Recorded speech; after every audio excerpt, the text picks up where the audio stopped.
Okay students, మరి మనము ఇంతకుముందు క్లాస్లో ఏం చెప్పుకుంటున్నాము అంటే coexistence of various religions in Indian society or Indian country since ancient times అనేటువంటిది మనము చెప్పుకుంటూ ఉన్నాము.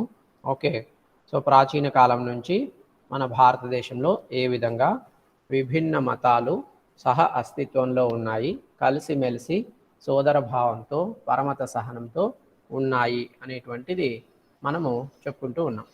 ఓకే, సో మరి ఈ క్లాస్లో మనం ఏం చేద్దామంటే ఆ విభిన్న మతాలు ఎలా ఉన్నాయి అనేది చూసాం కదా. మరి ఆ మతాల గురించి మనం కాస్త సంక్షిప్తంగా పరిచయం చేసుకుందాం. ఓకే, బౌద్ధ మతం గురించి, జైన మతం గురించి, ఓకే, తర్వాత ఇంతకుముందు అయితే ఇస్లాం మతం గురించి, క్రైస్తవ మతం గురించి, సిక్కు మతం గురించి, హిందూ మతం గురించి సంక్షిప్తంగా చూసాము. వాటి గురించి కూడా ఇప్పుడు డీటెయిల్డ్గా చూద్దాం. అలాగే ఇంకొకటి ఉంది, దాన్ని ఎథిజం అని చెప్పి అంటారు, నాస్తికవాదం అని చెప్పి. దాని గురించి కూడా మనం డీటెయిల్డ్గా ఈ క్లాస్లో మనము చర్చిద్దాము, తెలుసుకుందాం. So in earlier class we have discussed about coexistence of various religions since ancient times in Indian country. Okay, so in that class we have discussed briefly about Hinduism, Christianity, Islam, Sikhism, okay, etc etc about religions briefly. Okay, now in this class we will discuss about all those religions. In addition to those religions, Buddhism, Jainism, and atheism. Okay, so we will discuss about all these religions, some elaborately. Okay, not briefly, some elaborately. Okay, so let us see, first of all, what is Buddhism, and what is the concept of Buddhism, and what is the main theme or message of Buddhism, and how it emerged in India, who is the founder of Buddhism, how it spread all over the world. So all these things will be discussed now in this class. Okay, మరి ముందుగా మనం బౌద్ధ మతం గురించి చూద్దాం. ఇది ఎలా మొదలైంది, ఎవరి ద్వారా మొదలైంది, ఓకే, ఎలా అది మన దేశంలో విస్తరించింది, తర్వాత ప్రపంచవ్యాప్తంగా ఎట్లా వ్యాపించింది, దీని బౌద్ధ మతం యొక్క ముఖ్య సిద్ధాంతాలు ఏంటి, ఓకే, ప్రధానమైనటువంటి సూత్రాలు ఏంటి, అవి బౌద్ధ మతం ఏ విధంగా ప్రజల్ని ప్రభావితం చేసింది, మొదలగు విషయాలన్నీ కూడా మనము ఈ క్లాస్లో చూద్దాం. Okay, so my I will share a screen with you. Okay, 1 minute. If you watch the screen, you will find about Buddhism, some information about Buddhism. Okay, so please watch the screen. I want to share my screen. Okay, Buddhism.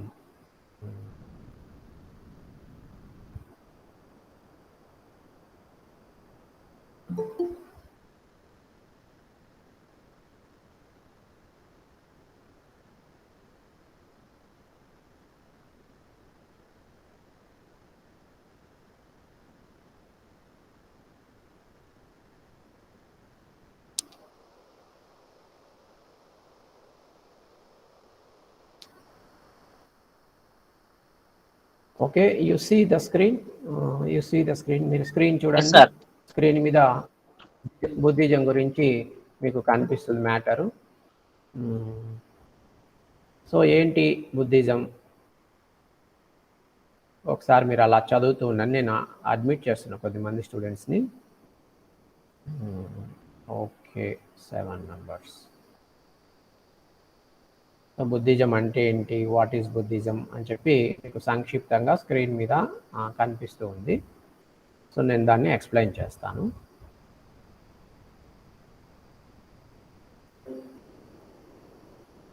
So Buddhism originated from the teachings of Gautama Buddha, a prince from the Nepalese terrain. Okay, Buddhism originated in India originated in India from the teachings of Gautama Buddha. Teachings of Gautama Buddha.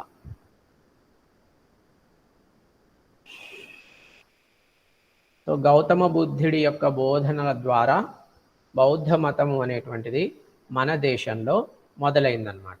Okay, బౌద్ధ మతము గౌతమ బుద్ధుడి యొక్క బోధనల ద్వారా.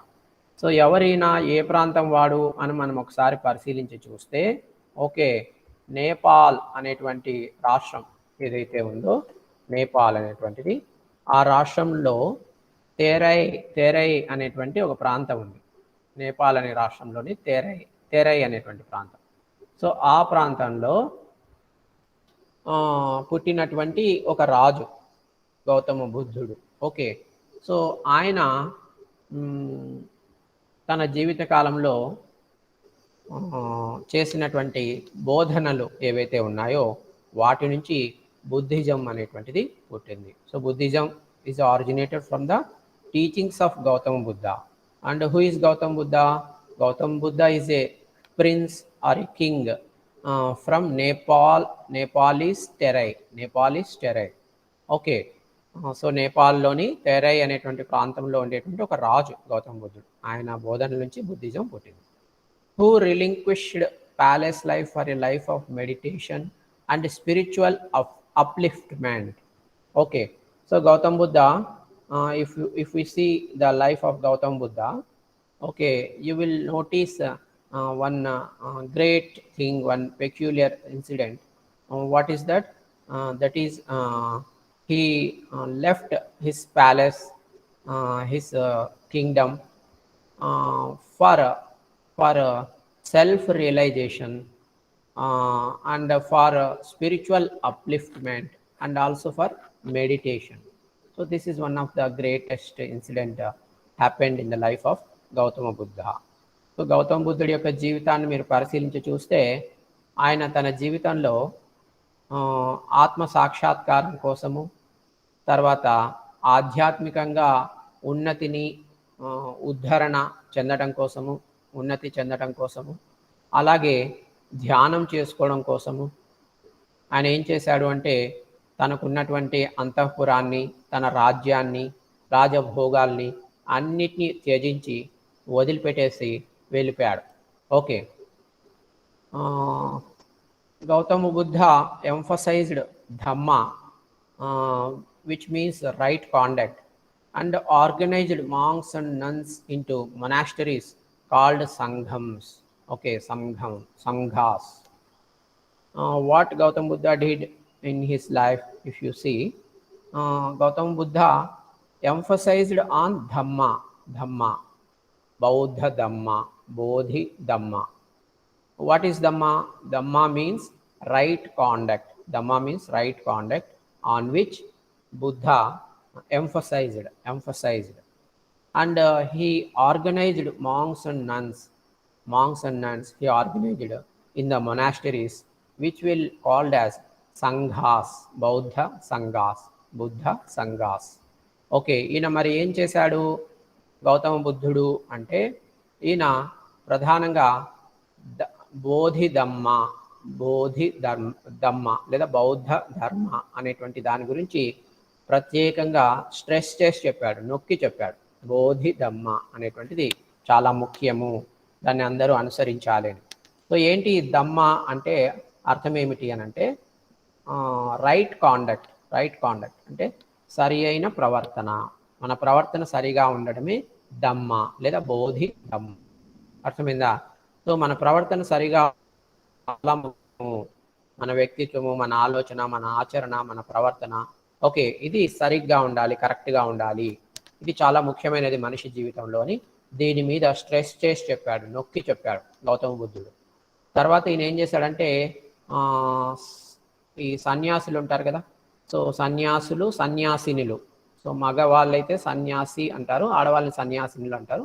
ఇంగ్లీష్లో మగ సన్యాసుల్ని ఏమంటారంటే monks అంటారు, ఆడ సన్యాసుల్ని నన్స్ అని చెప్పి అంటారు. సో ఇతను ఈ ఆడ మగ వారిలో ఉండేటువంటి సన్యాసులందరినీ కలిపి ఒక మఠం లాగా ఏర్పాటు చేసి, ఒక ఆశ్రమం లాగా ఏర్పాటు చేసి, ఓకే, దానికి సంఘ అని చెప్పి పేరు పెట్టి బౌద్ధ సంఘము, ఓకే, లేదా బోధి సంఘము, ఆ విధంగా పేర్లు పెట్టి వారిని అక్కడ సంఘటితం చేశారు.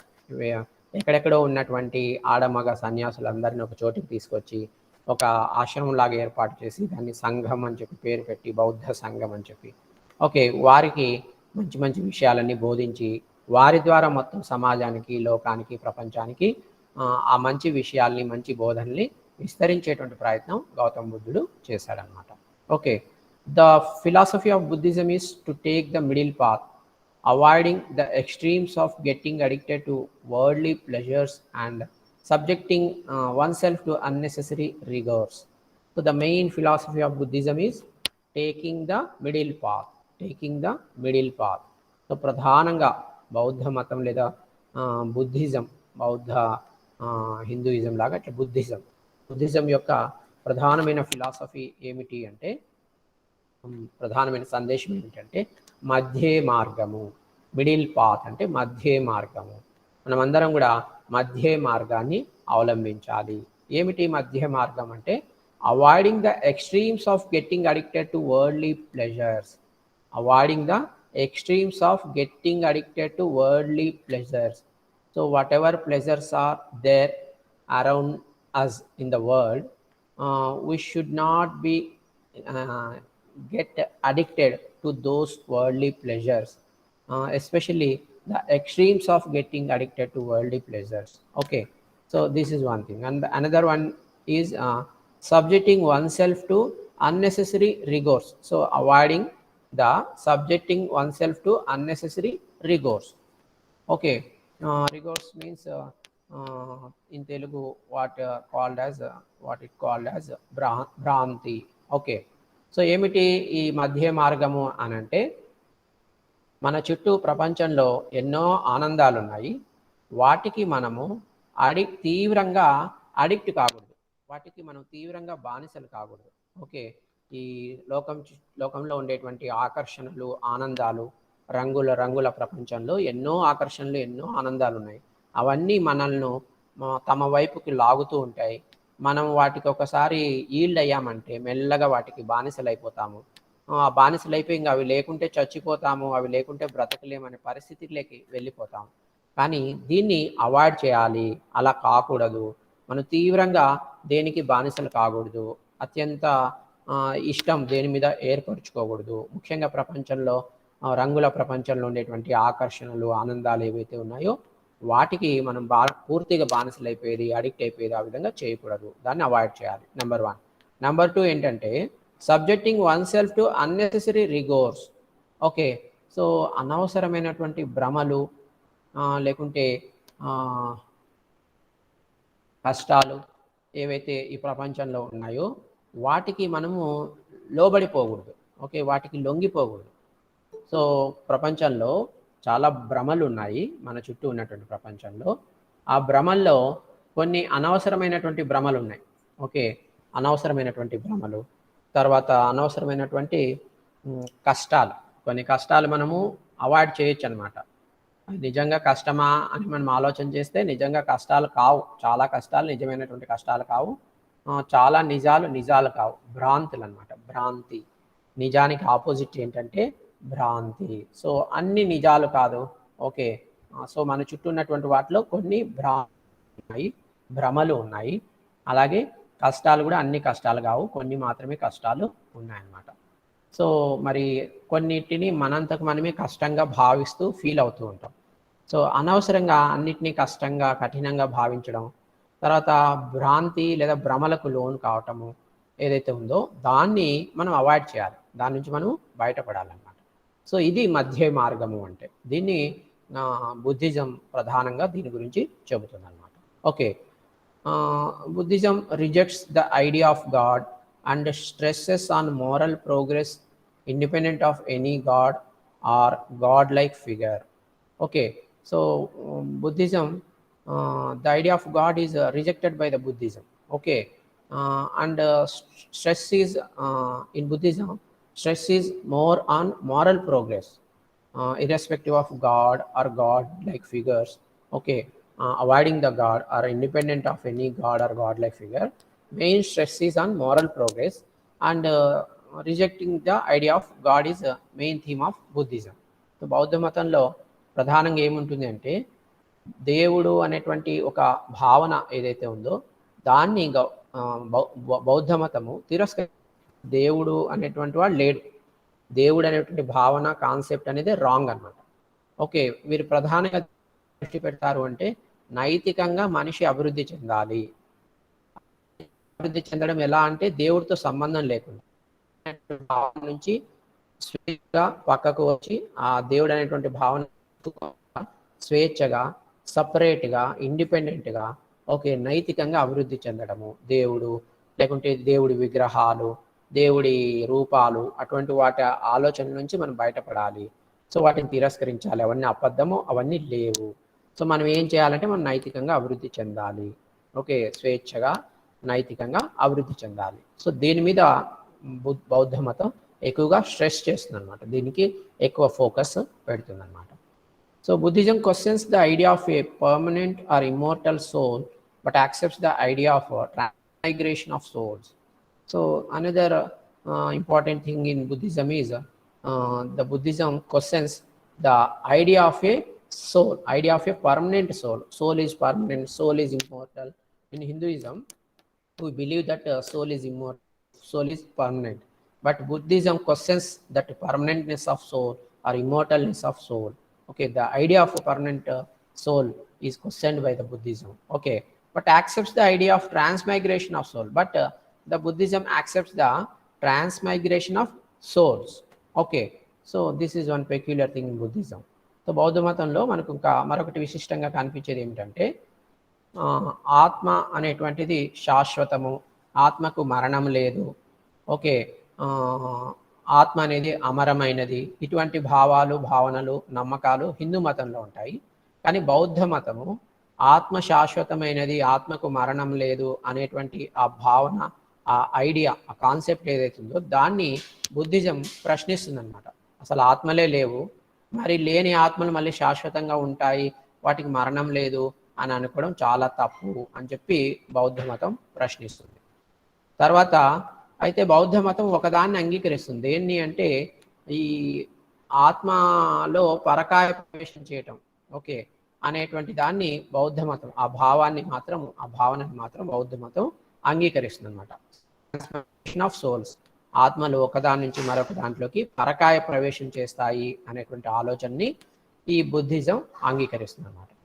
ఏ most important idea of Buddhism is that of the 4 noble truths. Suffering exists, it is caused by desire, suffering can cease, and there does exist a path to nirvana or cessation of suffering. So most important idea of Buddhism.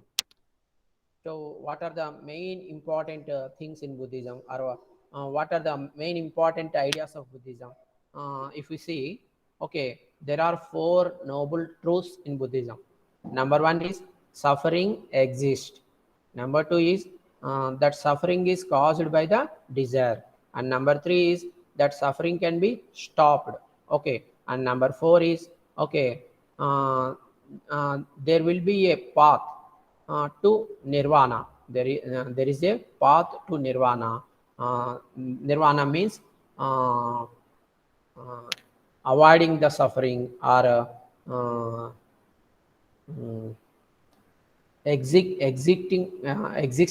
exiting from the suffering.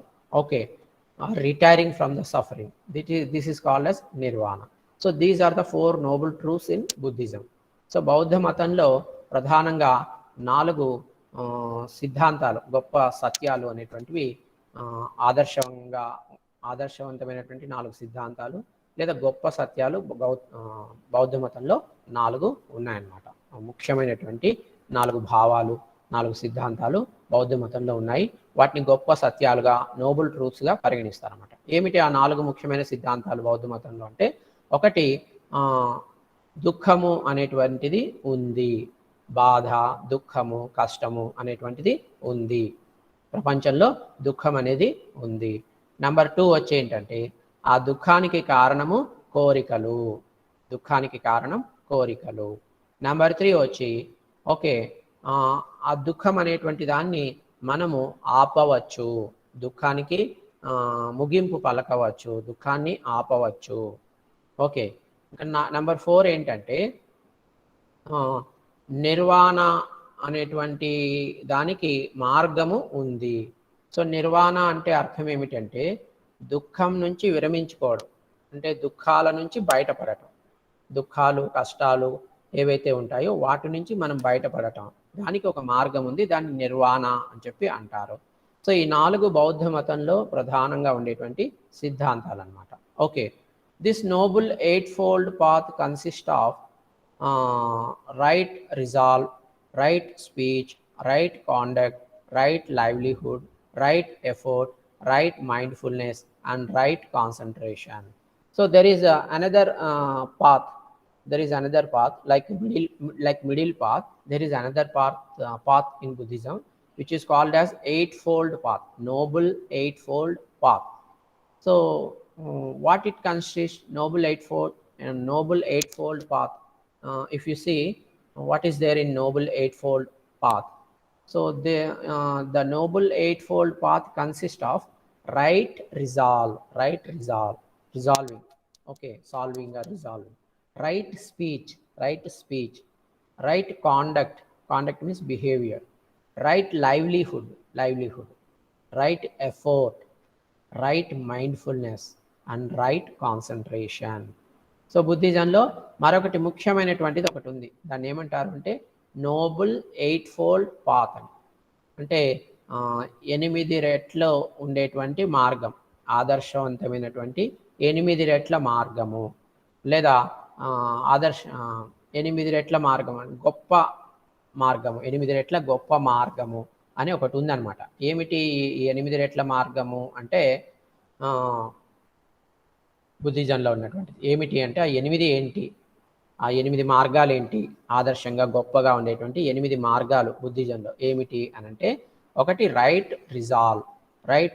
Resolve అంటే పరిష్కరించడం, కరెక్ట్గా పరిష్కరించడం, సరిగ్గా పరిష్కరించడం. సమస్య ఏదైనా వస్తే ఆ సమస్యను సరిగా అర్థం చేసుకొని పరిష్కరించడం, సో దాన్ని రైట్ రిజాల్వ్ అంటారు. నెంబర్ 2 వచ్చి రైట్ స్పీచ్, సరిగ్గా మాట్లాడడం, కరెక్ట్గా మాట్లాడడం. ఓకే, తప్పుగా కాకుండా కరెక్ట్గా మాట్లాడడం, రైట్ స్పీచ్. తర్వాత నెంబర్ 3 వచ్చి రైట్ కాండక్ట్ అంటే సరిగా ప్రవర్తించడం. ఓకే, సరిగా, మంచిగా, ధర్మంగా, పుణ్యంగా, ఇట్లా రకరకాలుగా మనం చెప్పుకోవచ్చు. కరెక్ట్గా మన బిహేవియర్ కరెక్ట్గా ఉండాలి అనేదాన్ని రైట్ కాండక్ట్. రైట్ లైవ్లీహుడ్ అంటే బ్రతుకు తెరువు. ఓకే, జీవనోపాధి, ఓకే, ఈ విధంగా అంటారు చూడండి, దాన్ని లైవ్లీహుడ్ అంటారు. సో మన బ్రతుకు తెరువు కూడా కరెక్ట్గా ఉండాలి, మన జీవనోపాధి కూడా సరిగ్గా ఉండాలి. ఓకే, తర్వాత రైట్ ఎఫోర్ట్ అంటే ప్రయత్నం చేయటం, కృషి చేయటం. సో సరిగ్గా కృషి చేయటం, సరి అయిన ప్రయత్నం చేయటం. రైట్ మైండ్ఫుల్నెస్ అంటే బుద్ధి అన్నమాట. సో మన బుద్ధి సరిగా ఉండటము, బుద్ధి కూడా సరిగా ఉండటము. ఇంకా చివరిగా రైట్ కాన్సన్ట్రేషన్, ఏకాగ్రత కూడా సరిగ్గా ఉండటము. ఓకే, సో ఇవన్నీ కలిపి మొత్తం 8 మీరు లెక్క పెడితే 8 ఉంటాయి. ఈ 8 రెట్ల మార్గం అంటే 8 మార్గాలు అన్నమాట. ఇవన్నీ కూడా బుద్ధిజంలో గొప్ప మార్గాలుగా, ఆదర్శవంతమైన మార్గాలుగా భావించడం జరుగుతుంది. సో ఇంతకుముందు గొప్ప సత్యాలు ఒక 4 చూసాము, ఇవి గొప్ప మార్గాలు అని చెప్పి ఒక 8 చెప్పుకున్నాం అనమాట. ఇంకా దానికంటే పైన మిడిల్ పాత్, మధ్య మార్గం అని చెప్పి ఒకటి చెప్పుకున్నాం. సో ఇవన్నీ కలిపితే అది బుద్ధిజం అని చెప్పి అనిపించుకుంటుంది అనమాట. బుద్ధిజం యొక్క అంశం, ముఖ్య సారాంశం కానీ, థీమ్ కానీ, లేదా ఆత్మ కానీ ఈ వీటిలో ఉంటుంది. ఓకే, తర్వాత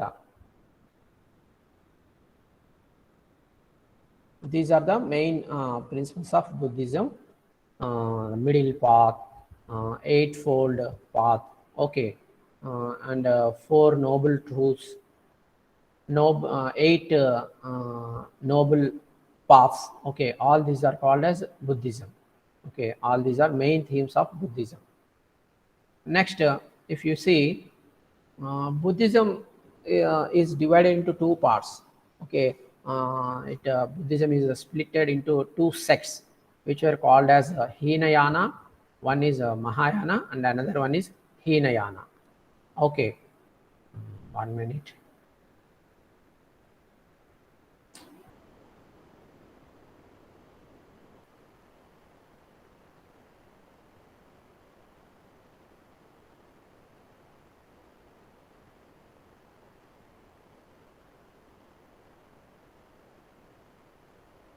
So Buddhism is divided into two sects which were known as Mahayana and Hinayana. The another name for Hinayana is Thervada. Thervada. Okay. So బౌద్ధ మతము రెండు భాగాలుగా రెండు తెగలుగా విడిపోయింది బౌద్ధ మతం. ఓకే. సో ఏమిటి అవి అంటే ఒకటి మహాయానము, రెండవది హీనయానము. సో హీనయానానికి మరొక పేరు కూడా ఉంది, దాన్నే థేర్వాద అని చెప్పి కూడా అంటారు, థేర్వాద. సరే, ఇందులో ఈ మహాయాన అనేటువంటిది ఏమిటి అంటే, ఈ Mahayana laid stress on the concept of Bodhisattva are one destined to be the Buddha and also conceived of eternal Buddhas who resemble gods and deities. So in these two sects, Mahayana and Hinayana, Mahayana is very important sect. Okay, if you see what is Mahayana and what is the main theme or principle of Mahayana, okay, you will came to know that Mahayana lays stress on the concept of the bodhisattva.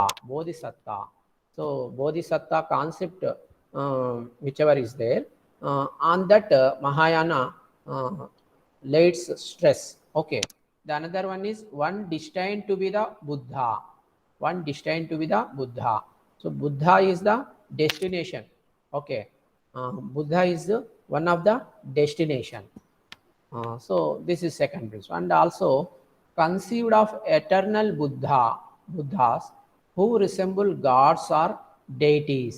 So there are some eternal Buddhas, okay, who are similar to Hindu gods and deities, and those eternal Buddhas, we have to conceive about those eternal Buddhas.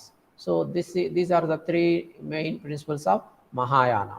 Okay, so Mahayana, Hinayana అనే రెండు భాగాలుగా బౌద్ధ మతం రెండు ముక్కలుగా లేదా రెండు తెగలుగా విడిపోయిందని చెప్తున్నాం కదా.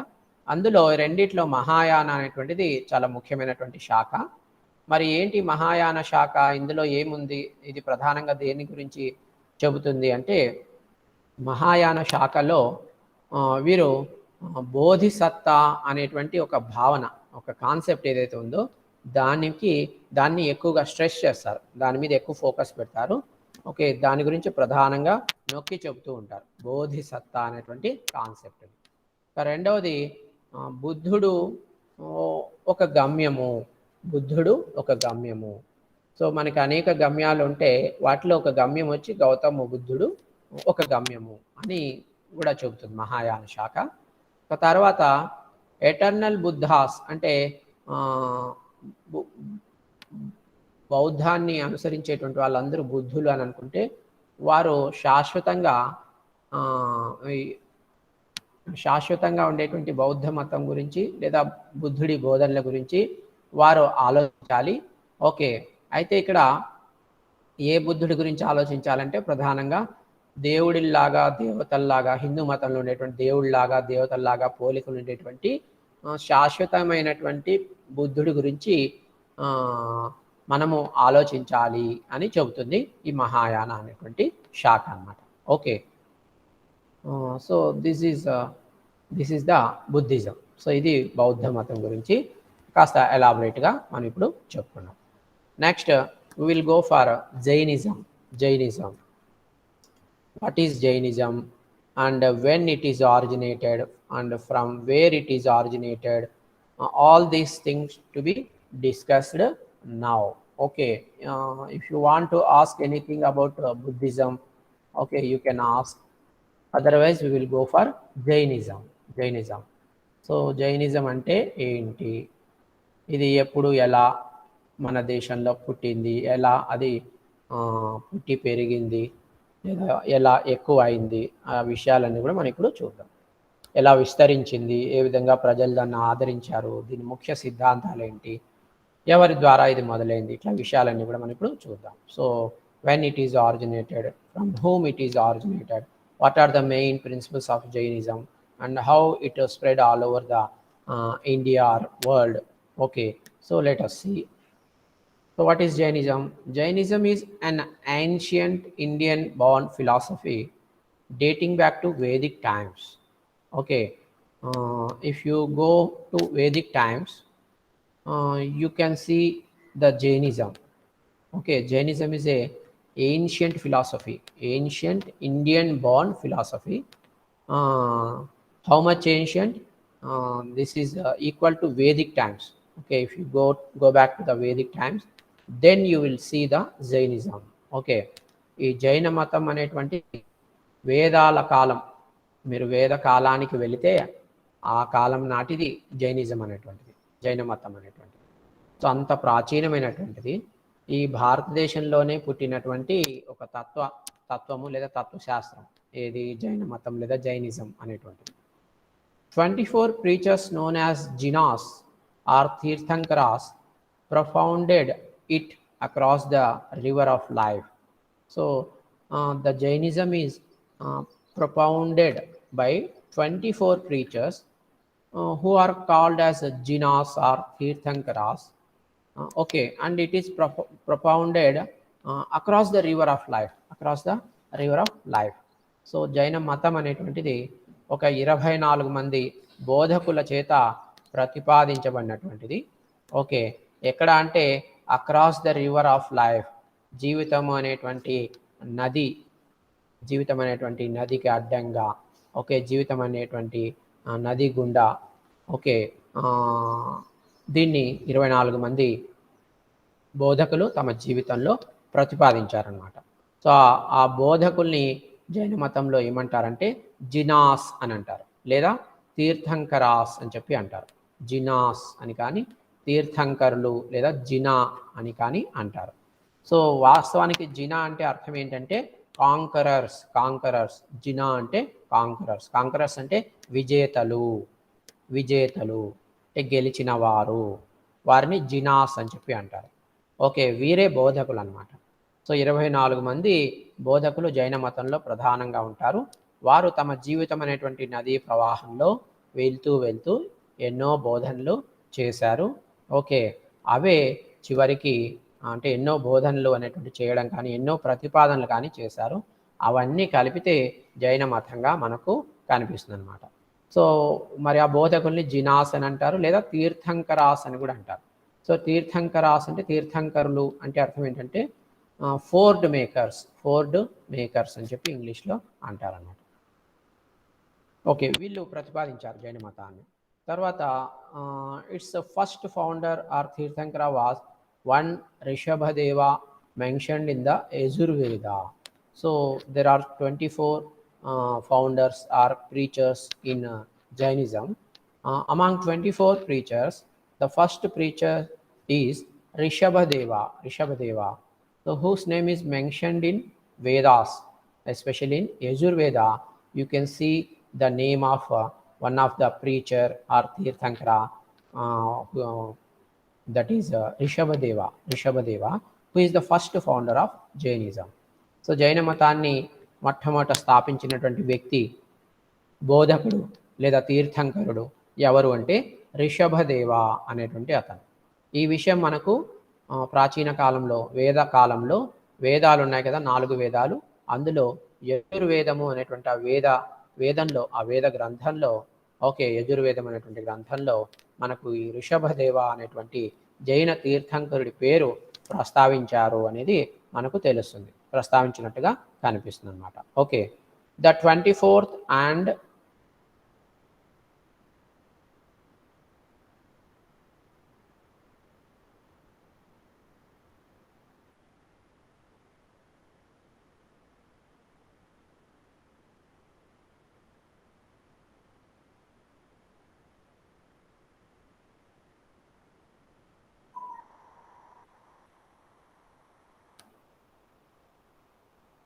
So 24th last Tirthankara was Mahavira.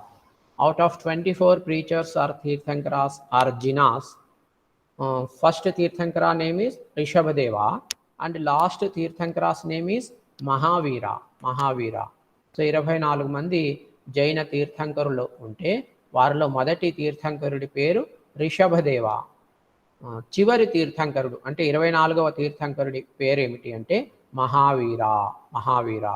వర్ధమాన మహావీరుడు అని మీరు వినుంటారు, ఆయన అన్నమాట. Okay, it is a nastik philosophy and does not accept the Vedas to be revelations from God. Okay, so the Jainism is a atheist philosophy. The base, the main theme of Jainism is it is atheism, and philosophy of Jainism is atheism. Okay, so Jainism is a atheist philosophy, and Jainism does not accept the Vedas which were revealed from God, which were revealed by God. Okay, God revealed the Vedas. This is one of the belief of Hindus which is not accepted by the Jains. Okay, because they don't believe God, and their main philosophy is atheism.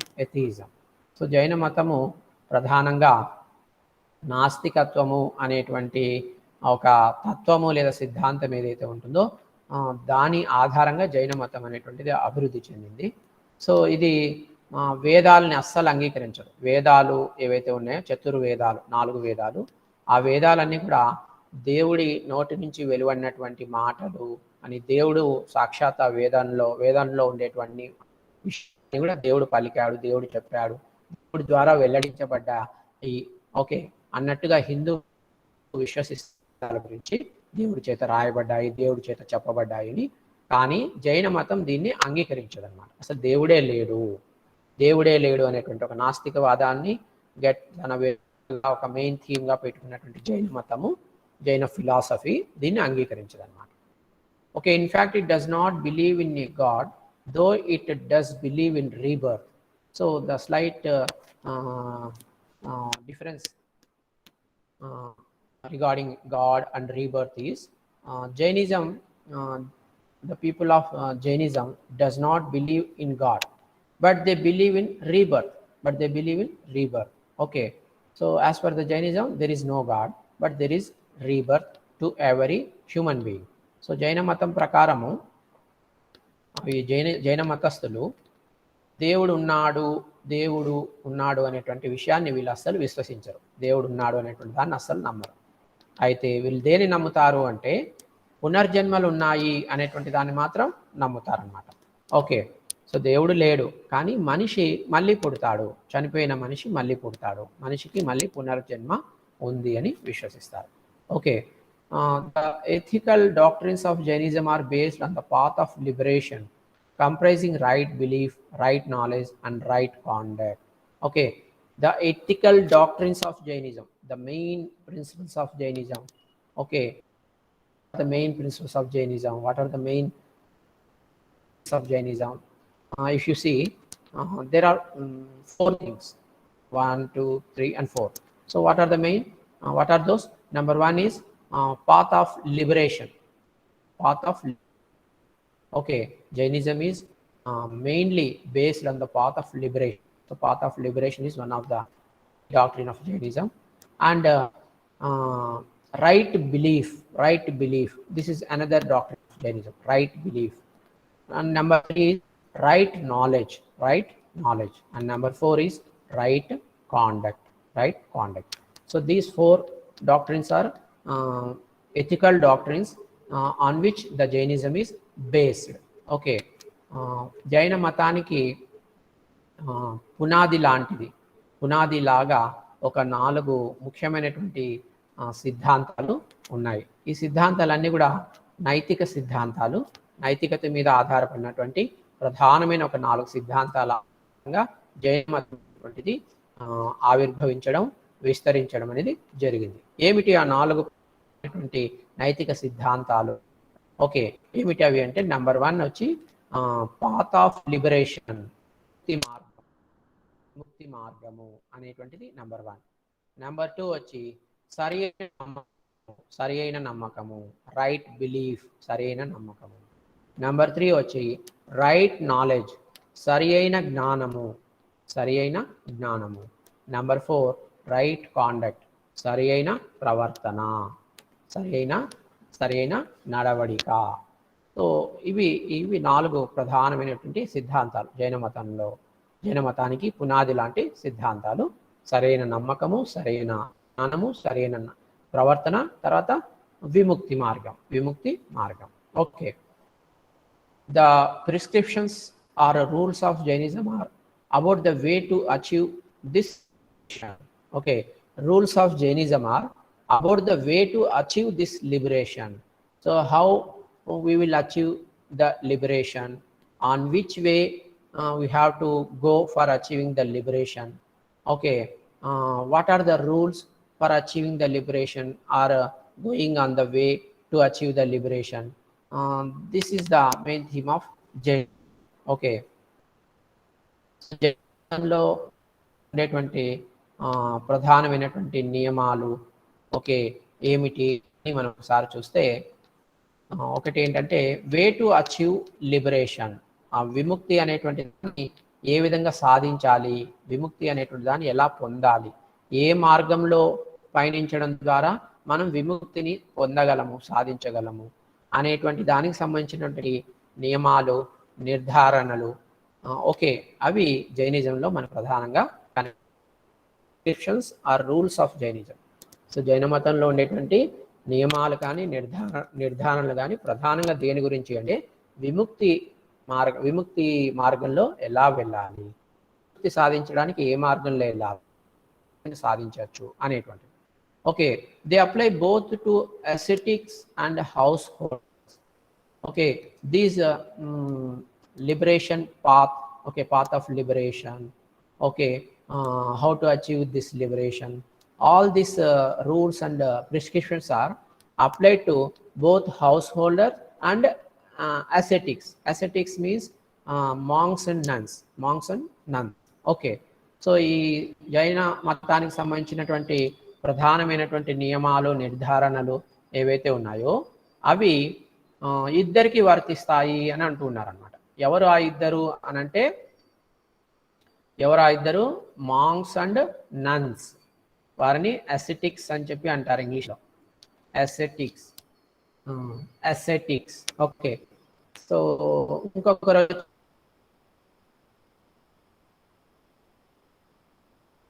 వచ్చి గృహస్థులు, house holders. ఇంటి పట్టునే ఉంటూ okay వాళ్ళ ఊరు, వాళ్ళ ఇల్లు, అదే జీవితం అని బ్రతికేటువంటి వారు, అలా బ్రతుకుతూ జైన మతం తీసుకుంటారు.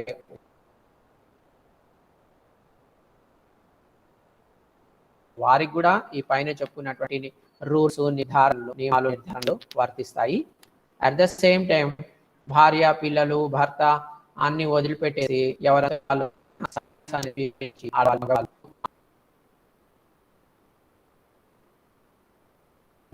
వర్తిస్తాయి అన్నమాట. Okay, the householders have 12 vratas are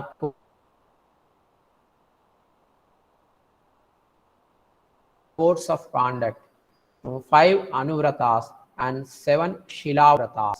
Okay, for householders in Jainism, 12 vratas are prescribed. Okay, and 5 anuvratas and 7 shilavratas. All these vratas are prescribed for householders. That means householders should practice all these vratas, anuvratas and shilavratas. So vratas means codes of conduct. Vratas means codes of conduct. Anuvratas means small vows. Okay, shilavratas means supplementary vows. సరే, మరి మనుషుల్లో గృహస్థులు, సన్యాసులని 2 రకాలు ఉంటారని చెప్పాము. మరి గృహస్థులైనా సన్యాసులైనా జైన మతం యొక్క ప్రధానమైన సిద్ధాంతమైన విముక్తి మార్గము, విముక్తి పొందటము అనేటువంటిది ఉందే, అవి వర్తిస్తాయి ఇద్దరికి అని చెప్పాము. మరి అయితే అందులో గృహస్థులు ఎవరైతే ఉంటారో వారికి కొన్ని వ్రతాలని నిర్దేశించారనమాట. సో ఏవి అంటే 12 వ్రతాలని, ఫస్ట్ 12 వ్రతాలని నిర్దేశించారు వారికి. వాటి జతకు 5 అనువ్రతాలు, 7 శిలావ్రతాలు, ఇవన్నీ కూడా గృహస్థులు అనుసరించాలి, పాటించాలని జైన మతంలో చెప్పబడింది. వ్రతాస్ అంటే అర్థం ఏంటి, వ్రతాలు అంటే అర్థం ఏంటి అంటే కోడ్స్ ఆఫ్ కాండక్ట్. కాండక్ట్ అంటే ప్రవర్తనకు సంబంధించినటువంటి కోడ్. ఓకే, ఈ విధంగా ప్రవర్తించాలి, ఇలా ప్రవర్తించాలి అనేటువంటిది అన్నమాట. సో దాన్ని వ్రత అవి ఒక 12 చెప్పారనమాట. ఎవరికి? గృహస్థులు పాటించాల్సి తమ ప్రవర్తనలో ఈ విధమైనటువంటి పద్ధతిగా వారు ప్రవర్తించాలి, ఈ పద్ధతిలో ప్రవర్తించాలి అని చెప్పి ఆ విధంగా ఒక 12 వాళ్ళకి వ్రతాల్ని నిర్దేశించారు. తర్వాత 5 అనువ్రతాలు నిర్దేశించారు. అనువ్రతాలు అంటే చిన్న సిగ్నల్, స్మాల్ వోస్ సిగ్నల్ అనమాట. ఓకే, ఇవి గృహస్థులు అనుసరించాలి, చేయాలి. చిన్న చిన్న ప్రతిజ్ఞలు ఒక 5 చేయాలి. తర్వాత 7 శిలావ్రతాలను కూడా నిర్దేశించారు. సో శిలావ్రతాలు అంటే ఇందాక మనము చిన్న ప్రతిజ్ఞలు అని చెప్తున్నాం కదా, దాని అదనంగా మరికొన్ని ప్రతిజ్ఞలు అనమాట. వీటిని శిలావ్రతాలు అంటారు. సో ఇవి కూడా వారు చేయాలి, చేసి అనుసరించాలి. సో ఇవన్నీ గృహస్థులకి జైన మతంలో నిర్దేశించబడి ఉన్నాయన్నమాట.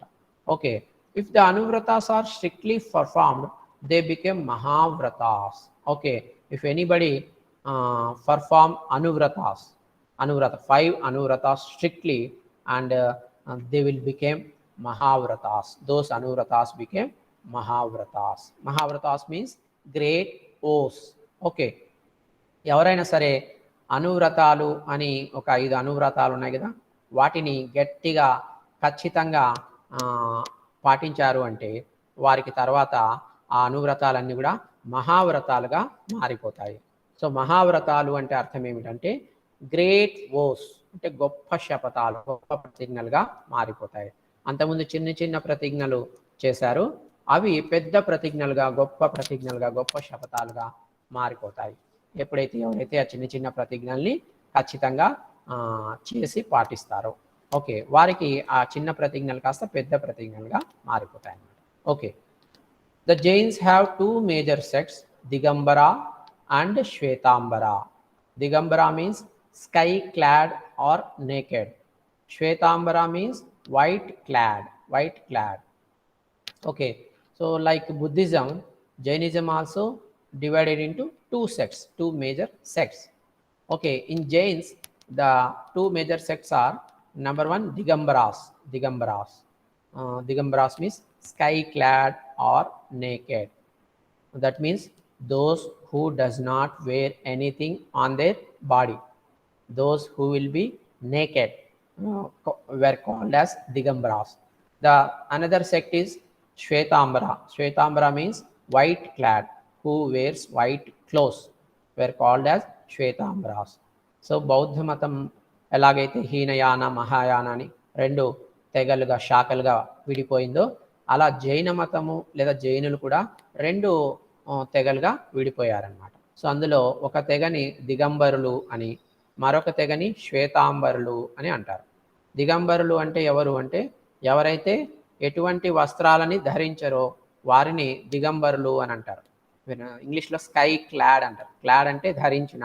ఏం ధరించారు? స్కై, ఆకాశాన్ని ధరించారు అంటే ఏమి ధరించలేదు అని అర్థం. సో దిగంబరులని వారు ఆకాశ వస్త్రాలు వేసుకున్న వాళ్ళని దిగంబరులు అంటారు.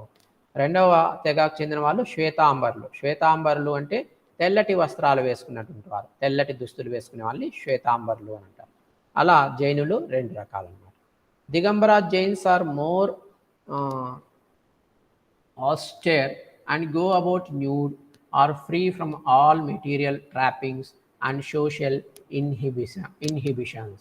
Okay, if you see about the Digambaras sect, these Digambara Jains are more austere, very simple, more austere and very simple, and they always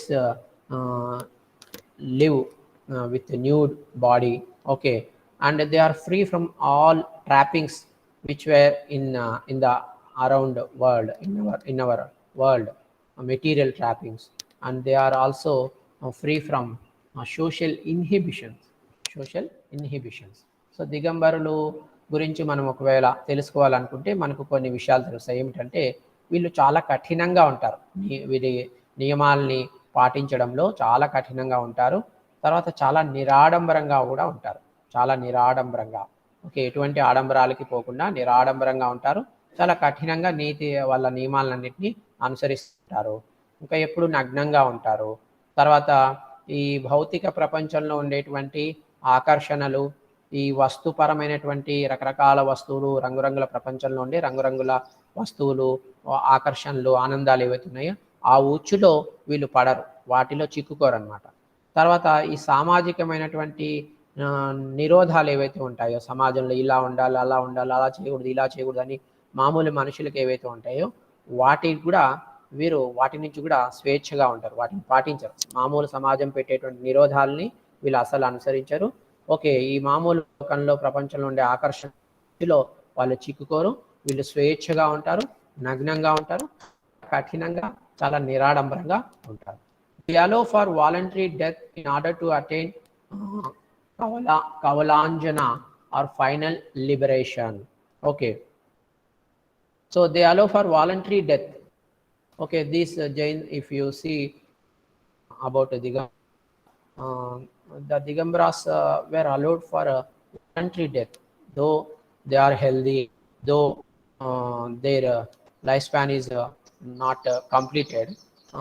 If they wish for death, okay, for what? For attaining Kavala final liberation. So దిగంబరులకి ఒక స్వేచ్ఛ ఉంటుంది. ఏమిటి ఆ స్వేచ్ఛ అంటే మరణ స్వేచ్ఛ. వారు ఎప్పుడు కావాలంటే అప్పుడు మరణించవచ్చు.